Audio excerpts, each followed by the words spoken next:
You're late, little royal. Very well. Let's begin today's lesson. Do you remember your breathing failsafe? Yes, I ask that every lesson. I promise it's a question worth asking. Now, if you're ready, we can get into the meat of today. Did you practice your transmutation since our last visit? Let's see. An ounce of ground pepper. Show me what you can do with it.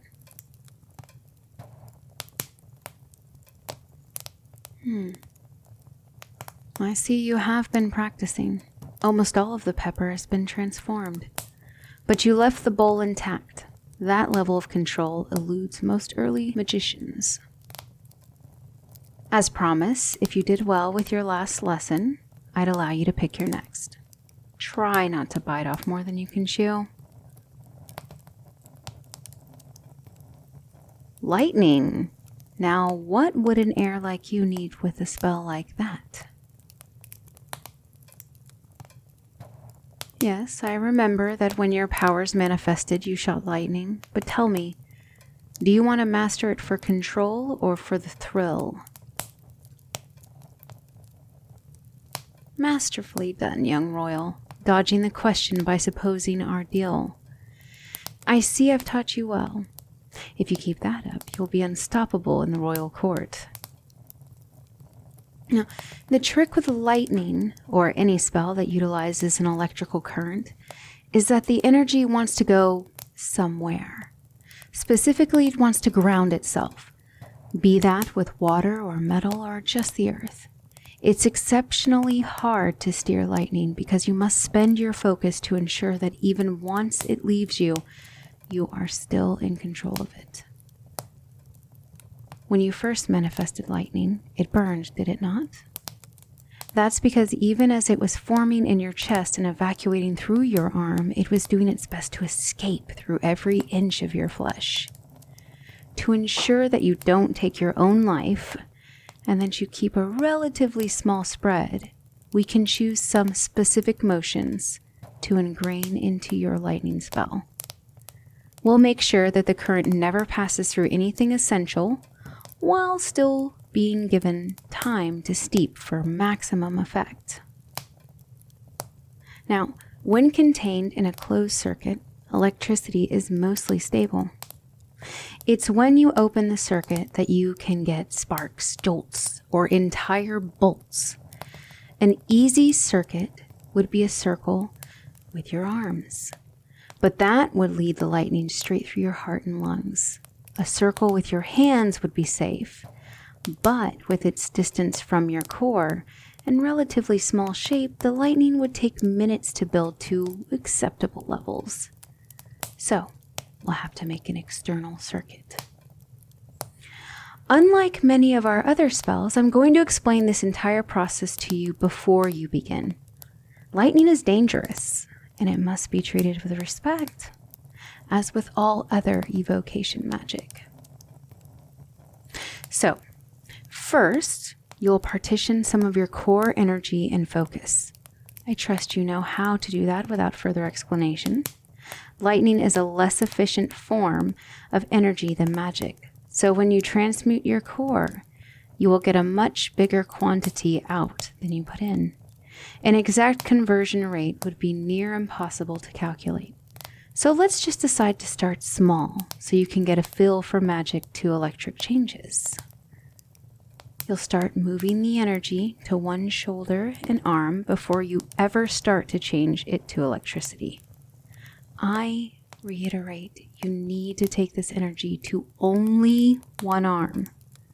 Taking it to both arms is possible, but the timings to keep the circuit stable ramp in complexity with every added energy pull.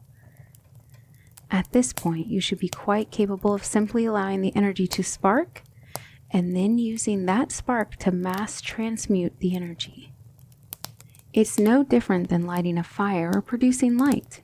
You're just choosing for the energy to be lightning, not anything else. Now, this is the important part.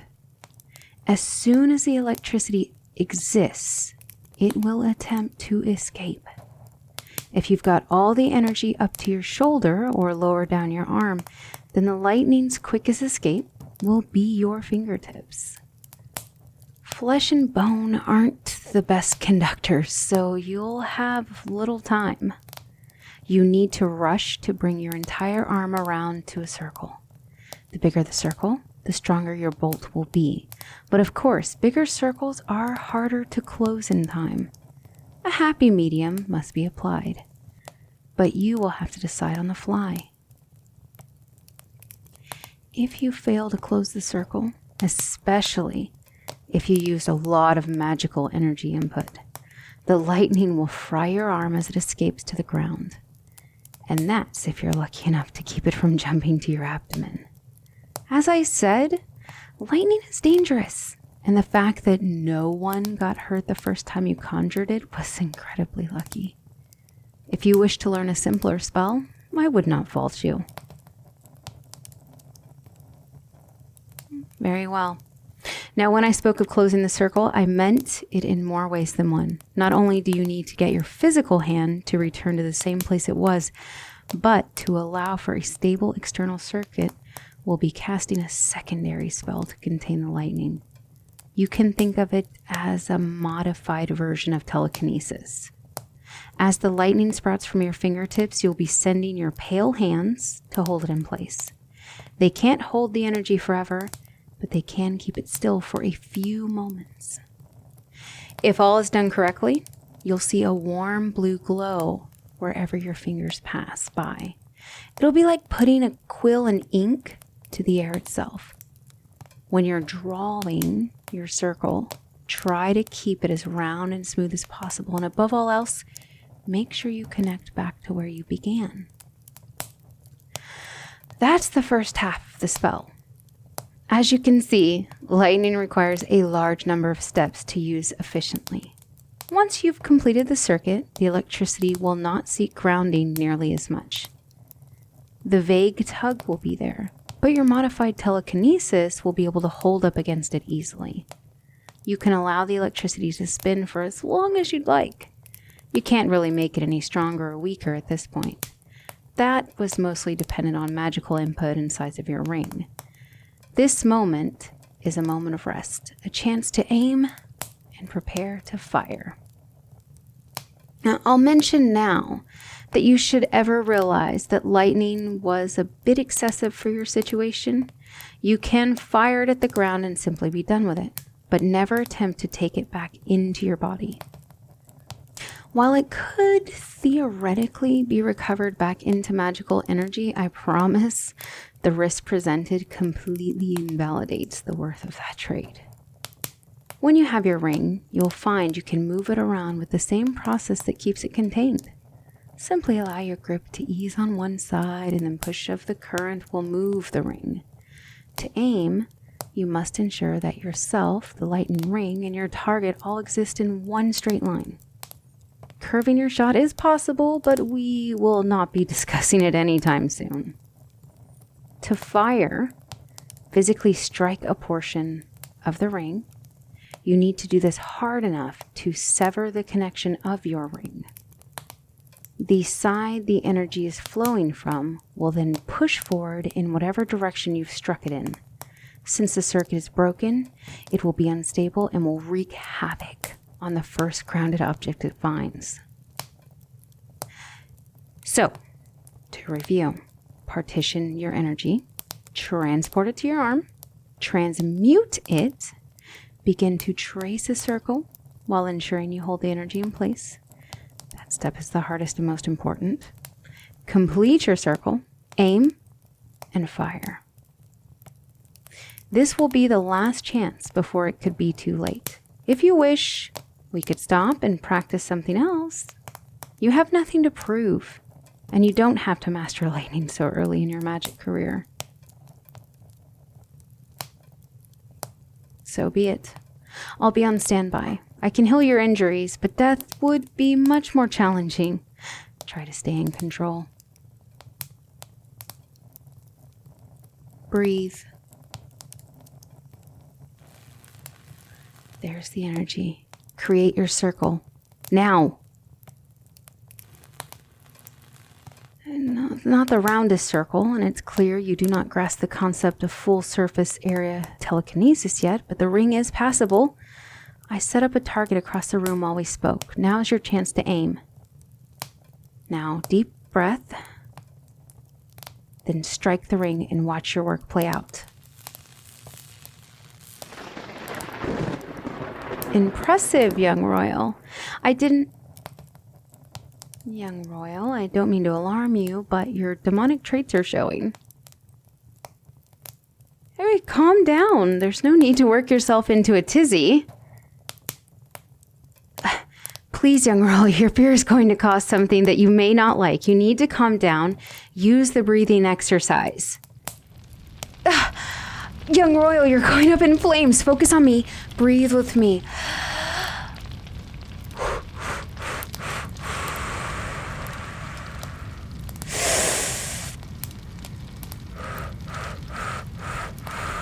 With me.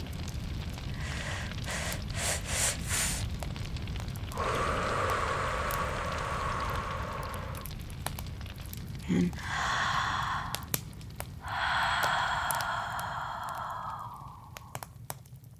here, let me get a look at you. Well, only a little singed. You're lucky. You seem to put up a natural mental ward whenever you panic. Probably a side effect of your time learning swordplay. Actually, you may want to thank whoever trained you. I hadn't gotten to see you panic before, but with what I saw now, it's clear. That mental ward is the only reason you didn't kill yourself when you first transformed. It's probably what allowed you to aim the lightning enough to save that maid, too. Now, I understand that you're shaken, but you did well. You may have missed the target, but only by a foot or so. Considering the volatile nature of lightning, and that this was your first time, you did masterfully. I noticed you didn't panic when the lightning spurred from your fingers, nor when you fired it. It was the realization that your disguise had reverted that troubled you. Would you care to talk about it?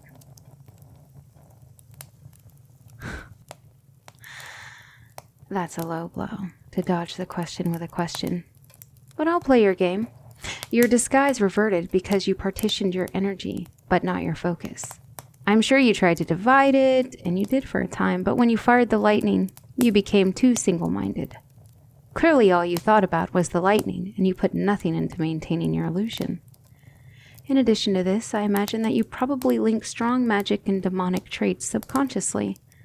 So when you performed the magic, that was enough to reset your internal image of yourself. You can simply restart your illusion. It might even be good for me to observe what ruts you've fallen into when casting magic without my guidance. But I want my questions answered first. Why did knowing your spell fell through distress you so much? Oh, sweetheart. You don't need to be ashamed of yourself. There's nothing wrong with you. Subjectively, everyone is perfect, and objectively, you are better than them. Look at what you can do. You can do real magic. Anything you want is at your fingertips. With a little learning, you could literally do anything you put your mind to. Why would you be ashamed of that?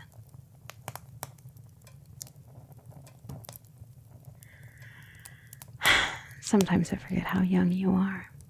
I hope I haven't done permanent damage by allowing you to hide behind your old visage. You need to understand that what you are is just as good as what you were. In fact, I think I know what we'll be doing as our next lesson. I'm sorry because I know you won't like it, but this had to be dealt with soon enough. An internal struggle like this will only lead to strife. You won't be transforming back today. You may in the morning, but for the rest of the afternoon, into the evening, you'll be staying in your demon form. I want you to dress up, as if you were going to a ball. Wear your best clothes, don your crown, and keep your skin and horns exactly as they are. Then, we're going to take you to the royal court, and after, parade you through the streets. This will happen once a week, whether I'm there or not, until you're comfortable being read all of the time. I'm sorry, this isn't up for negotiation. I'm in charge of your magical training, and clearly, if I don't resolve your self-doubts, you'll be a threat whenever your illusion slips.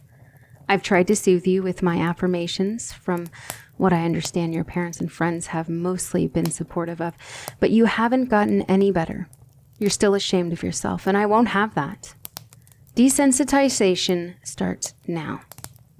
Go to your room, change, and I'll be waiting outside to show you to the court. Yes, I know it's cruel. That's what you can expect from a demon. I hope you don't resent me for this, but I will not budge. Go change.